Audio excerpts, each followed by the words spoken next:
अभी ये देखो, अभी अभी मुझे ये बंगला दिया और उन्होंने बना के दिया। अभी ये स्थिति है कि अंदर में पानी आ रहा है और अभी बकेट लगाकर हम लोग इसकी व्यवस्था में लगे। अभी एक काम शासन का है, उन्होंने ठीक ढंग से करना चाहिए। ये जो दिख रहा है विरोधी पक्ष नेता हमें पानी, अच्छा है कि नसीब से मेरे बेडरूम में पानी नहीं आता। सर मराठी डिपार्टमेंट के कॉन्ट्रॅक्टर्स के पैसे और बिल भी अभी तक नहीं दिए सरकार ने। सर मराठीमध्ये बिल भी अभी तक पैसे नहीं दिए कॉन्ट्रैक्टर के।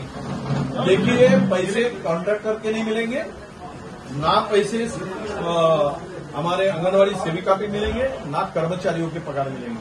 3 महीना ठंडन गोपाल, लड़की भाई लड़की बहना, लड़की भाई लड़की बहना, और दो चंदा लो, धंधा करो, यही काम होने वाला है। इसके सिवा दूसरा काम महाराष्ट्र में दिखेगा नहीं। 2 साल यही देखा है, आगे में भी वही देखो। सर मराठीमध्ये आम्ही कळवलं आहे, पाणी गळत आहे सगळीकडे, त्यामुळे सांगितलंय की माझ्या बंगल्याला पाणी गळत आहे, उद्या वाहून जाऊ नये म्हणून वाचवा, एवढं सांगतोय आता सरकारला।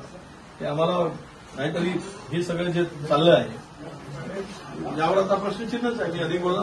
सर पाण्याची डागडुजी करण्यासाठी सरकारला पैसे नाही का? दुसऱ्या अहो पैसे काय, सगळा डागडुगीचा विषय नाही। हे आता कंत्राटदारांचे बिलं देऊ शकत नाही, उद्या पगार पण देऊ शकत नाही, अंगणवाडी सेविकाचं पण देणार नाही।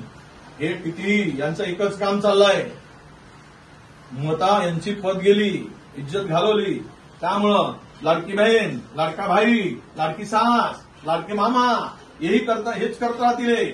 त्याच्यापेक्षा यांच्यापेक्षा काही राहिलं नाही आणि त्यामध्ये जनता भुलणार नाही, हे आता लोकांनी ठरवलं आहे।